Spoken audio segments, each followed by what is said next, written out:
Thank you so much. And welcome back to the channel, The Lift. We've got it all: mental health, movement, motivation, you name it. If you are loving what I'm doing, please don't forget to subscribe and share the news of the channel with your friends and family. So again, it's just one of the best parts of my life is connecting with you and sharing these messages. And boy, do I have a message to share today. Now, as you know, I do have a general schedule that I follow to get the content out, but every once in a while, I'll get a note that'll really throw a curveball my way, and I do kind of stop and interrupt the regular schedule just to chime in. And you guys, I got a note a few days ago that just really, on one level, it disturbed me. On another level, it was upsetting, but really the overarching feeling was I have to respond to this woman to just really give her some healing and some clarification. So there's a lovely young lady out on the West Coast who I'm sure she's going to watch this video. And darling, I want to respond directly to you. You inspired this title, and the title is The Dirty Little Secret about relationship failure that no one really wants to talk about. And that's what makes this channel different, guys. I'm not one of these rebel rousers out here. There's none of the shenanigans like you'll see on some other channels, and God bless those channels, but this is just a straightforward messages delivered with compassion, integrity, and just rooted in a deep body of knowledge. I come at you from a couple different perspectives: high quality mental health education, as well as spiritual elevation for your soul. So, having said that, let me just address the contents of your note, and share with you something I believe in my heart will really just set you free as you're watching this video message. Um, so, the contents of the note: this woman, along with her husband, they were planning for her mother-in-law to come and stay with them for a few weeks. They hadn't seen her in about 6 years. Some family stress, strife, and conflict. I think most of us can relate to that on some level. If not that specific example, most of us have had some strife or so within our families.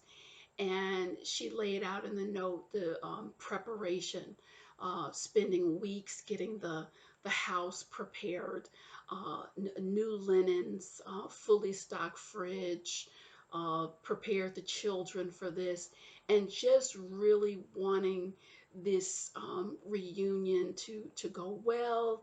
Everyone was on their P's and Q's.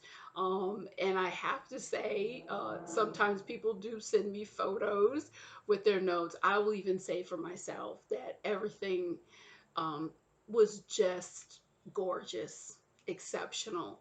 And the heartbreak was, even with all of that and everyone trying so hard to make this go well, the mother-in-law, it didn't work. It ended in an argument, a fight, as you described. It was something so small and out in left field that she grabbed hold to and just hung on to it for the remainder of her visit, to the point where she cut the visit short and flew back home early. So this is what I want to say. First and foremost, you've heard me say this many times: God is not the author. God is not the author of confusion. This is what you need to know about a substantial number of relationships that fail. Many of them fail because there is a hidden agenda and intention for the relationship to fail.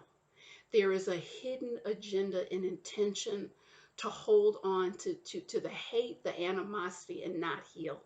Now understand this, and this is the truth as I know it and have experienced. Life is based on truth and intention. And no matter how hard you try to hide the truth and intentions, it's going to bubble up. It is going to bubble up. I would submit to you, I would lay this out on the buffet, that beautiful table that you had prepared, the desserts, the fruit, the centerpiece, the flowers. I saw all of that. I could see the love that went into that, the little sugar balls, all of it, beautiful and fantastic.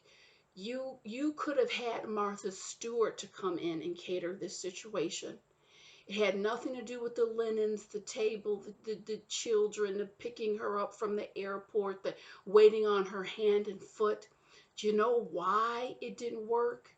Because she came to the home with the intention to remain rooted, upset, resentful, and blow it up. And that's why she found something as minute as she did. I'm not going to say what she grabbed hold to, but it was such a petty and ridiculous item to even bring to the forefront. But I will say to you, I believe in my heart, she was searching for something, anything that she can grab hold to and complain and completely wreck this the beautiful and heartfelt time and activities and love and warmth that you had set aside for her. And you guys, this is the dirty little secret that everyone needs to come into the know about this. There are people, and it happens for a variety of reasons. The relationships cannot heal and repair because they don't want it to. I've been doing this work for over, I'm going in my 24th year, and I've seen people that would much rather be victimized. They want to run with that mantle of victimization because it keeps them in some false righteous position. So they would rather stay pissed off, upset, angry, and they would rather hold that over your head and feel like it gives them some advantage position than move into redemption and healed states. I've seen it over and over again. And I also see people on the other side bang their head against the wall. I want your approval. I want your love. I want this to heal. So I'm going to keep running after you. I'm just not an advocate for that. Trying, rolling your sleeves up, yes, giving it a shot, but here's the caveat. Here's the caveat. For relationships to heal, for relationships to repair, there has to be a concentrated energy of intention coming from both sides, or else it's just a frustrated effort. Let me share a story with you that's really going to hit this point home, and I hope provide you with the relief and emotional freedom that you really need and are looking for right now. And my heart really goes out to you because I've certainly been there. And I'm not just talking to the woman who sent the note, I'm talking to all of my lovely subscribers. So some years ago, I worked with a couple, and I would have to say they're probably the most toxic couple that I've ever worked with. There was domestic violence on both sides. They would brutalize each other verbally, physically. There was drugs involved in this situation. There was infidelity, like all the reasons to kind of enough is enough. They had gone back and forth for years trying to get this worked out. And this was one of the rare instances that I literally sat them down and said, you know what? It My recommendation, you guys need to really just go your own separate ways because this is so highly toxic. And when I tell you that I'm a woman of faith, you know that I am. And I believe in relationship repair and healing wherever possible. But this was just, it was just, their shenanigans were just so outlandish, and to the point, during one session, I said, it just appears that you hate each other. You genuinely do not like each other, do not have your best interest in mind. So fast forward, long story short, both of them kind of just uh, looked at me, walked out of the office. I did not hear from them. It was 2 years later I heard from them, as I do from many people. I always say, drop me a postcard, drop me a line, let me know how you're doing. So I get these pictures in the mail. New baby. They're like, we got our act together. We are so happy. And I had to pick up the phone. And you guys, what happened on that phone call is really going to illustrate, it's going to illustrate my point beautifully. And both of them chimed in and basically were in perfect agreement. There was, Sheila, we just hit a patch where at the same time, we both wanted to deeply heal and work on this relationship. So there were points where one of them was like, I really want to try. The other one was just not having it. So they were never perfectly aligned together with the intention of healing. Something happened on their sojourn. They got their stuff together. The hand of God came into that relationship, and they truly are, they're healed and they're good. And when I tell you, just nastiness, venom, toxicity. But the one caveat, and I will come back to this, they both simultaneously, in unison, wanted to heal, save, and repair that relationship, and they did it. They were both in divine step in terms of their truth and in terms of their intention. And without that, without a mutual conviction, without a mutual desire, you tell me what you have. I see it all the time where there's one person, they want it so bad, they just want it so bad, and they're holding on and they're being dragged through the mud, and it's just tragic, because oftentimes people lose themselves in that. They lose their dignity, their mental health is shot. And I cannot stress it enough that a lot of you want relationships to turn the corner, you want to heal and repair. And you know what? God is. I say that all the time. God is, with the hand of God in the mix. I've seen it in my career over the years. Things do repair. People do find their happily ever after, but you have to know, and it would be a mistake to negate the simple common sense empowerment to step into the knowledge and realize that there are folks out here. It's willful. There's sometimes people are just sick, they're going through their issues, but you have a whole nother category of people. I want to stir this stuff up. I want to keep this going. I've sat with hundreds of people. They're hell raisers, guys. They do not want the love. They do not want the peace for a variety of reasons. Some people want to keep hell stirred up because once it stops, they're really going to have to look at themselves. Other people do it so that a spotlight of attention, they want the drama so they can always be on them.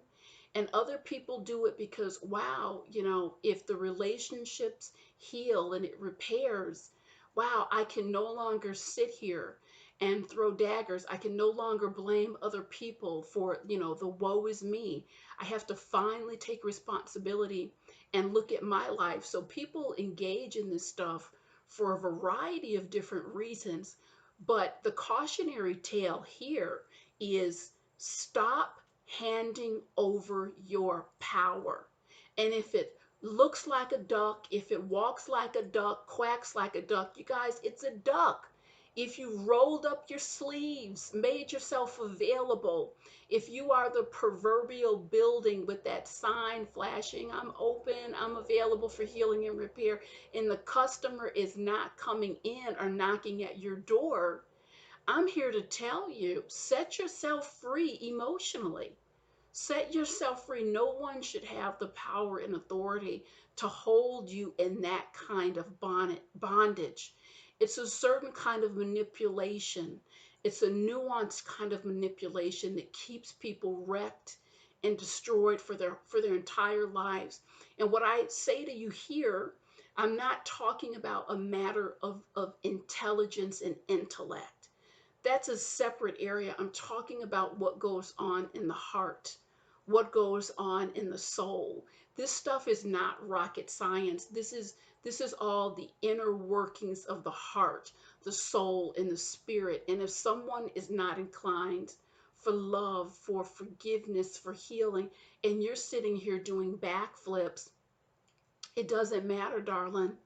You can have the multicolored, the beautiful tablecloth, the perfectly crisp turkey on the outside, moist on the inside.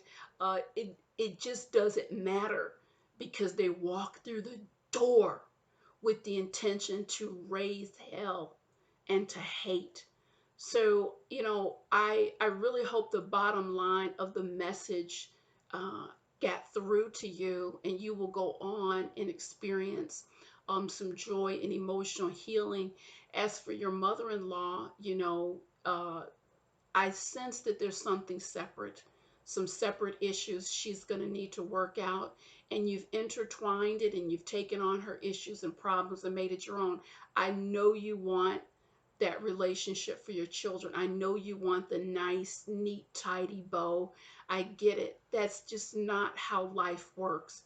It works that way in the magazines, it works that way in the movies with the little Christmas tree and the red box underneath.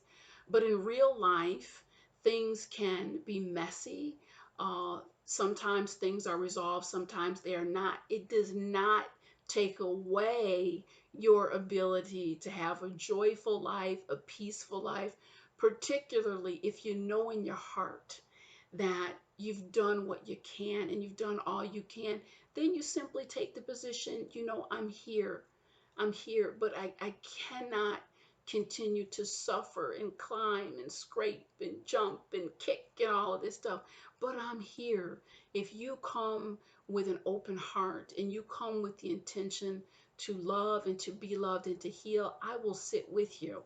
Other than that, I gotta go on to slide and glide and do some wonderful things in my life. So I think you are picking up what I'm putting down today. I thank you guys. I hope the message has made a difference for you. Again, if you're enjoying my content, don't forget to subscribe, and I'll be back real soon. And don't forget, guys, my book, They're Not Coming, is available on audible.com. Thank you for your tremendous support. I've received your notes. I'm so grateful. I'll see you next time.